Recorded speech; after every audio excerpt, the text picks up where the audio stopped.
When Clara stood in front of me that evening, her eyes were distant, her tone trembling yet cold. I didn't expect the words that would leave her lips.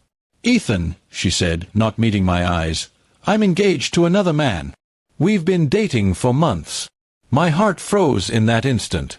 Every late-night call, every busy-at-work text, every sudden weekend trip, all of it started to make sense. I stood there, speechless, trying to comprehend how the woman I planned my future with had already built hers without me. She didn't cry. I did. Or maybe I didn't realize I was crying until the tears hit my hands. Clara just looked at me like I was some stranger who didn't deserve the truth until now. "It wasn't supposed to go this far," she murmured. "But I fell in love with him." That line felt like a knife. I asked her, quietly, "Then why did you stay with me?" Her answer was even worse, "Because I wasn't sure if he'd choose me." So, I was just her backup plan. That night, I packed my things from the apartment we'd shared for 3 years. Every photo, every shared memory felt fake now. I didn't yell. I didn't beg. I left the keys on the counter and walked away with only one thought in mind. If she could betray me this easily, I'd show her what losing me really meant. The next few weeks were hard. I couldn't sleep, couldn't eat, and I replayed our conversations over and over. My friends wanted me to move on, but something in me refused to end the story that way. Clara had broken me, but she had also underestimated me. I wasn't going to hurt her physically or ruin her life, but I knew exactly where to strike: her pride. Clara worked at a marketing firm, and she often bragged about how her department ran smoothly because of her leadership. What she didn't know was that my company, an IT firm, was about to merge with hers. I was promoted to oversee the transition between both companies. Fate, it seemed, had handed me the perfect stage for my revenge. When we met again, weeks later, she was shocked. Her fiancé, Thomas, stood beside her, smug, confident, unaware that the man his fiancée had betrayed was now the one leading the project that could decide their future. Clara's face turned pale when I shook hands with him. "Ethan," she whispered, "you work here." I smiled politely. "Not just work here, Clara. I'm the one in charge of reviewing your department's performance." The next few weeks were deliciously ironic. Clara tried to act professional, pretending that nothing had ever happened between us. But I could see the fear in her eyes every time I entered a meeting room.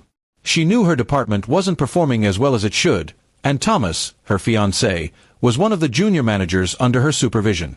The power dynamic shifted completely, and for once, I was in control. I didn't seek revenge through cruelty or lies. I let professionalism do the work.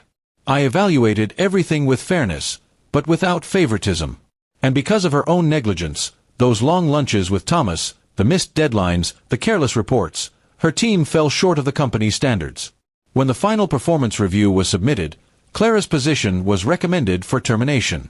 When HR delivered the decision, she stormed into my office. "You did this on purpose," she accused, tears in her eyes. I looked at her calmly and said, "No, Clara. You did this to yourself. I just gave you the fairness you never gave me." She stared at me, stunned, realizing that her betrayal had finally caught up with her. Her fiancé didn't take it well either. Word spread that she had once been with me, and when he learned how their relationship began, overlapping mine, he felt humiliated. Within a month, they broke off their engagement. Clara left the company quietly, her once glowing reputation reduced to whispers in the hallways. Months passed. I moved on with my life, focusing on my work and myself. I didn't rush into another relationship. I learned to be alone, to find peace in silence rather than seeking validation from someone else. My revenge had not been about destroying her, it had been about restoring myself. One afternoon, I got a message from Clara. It was short: "You won." "I'm sorry." I stared at it for a long time, then deleted it. It wasn't about winning. It was about realizing that I had survived something meant to break me. Years later, I heard she had moved to another city, working a low-level job far from her once ambitious dreams. I felt no joy, no hatred, just closure. What she had done would always hurt, but I had learned something valuable. Betrayal might destroy trust, but it also builds strength if you let it. Sometimes, revenge doesn't come in loud ways. It comes quietly, through success, through peace, through walking away without turning back. That's what I did. And that was enough. Because the truth is, when she said, "I'm engaged to another man," she thought she'd left me broken.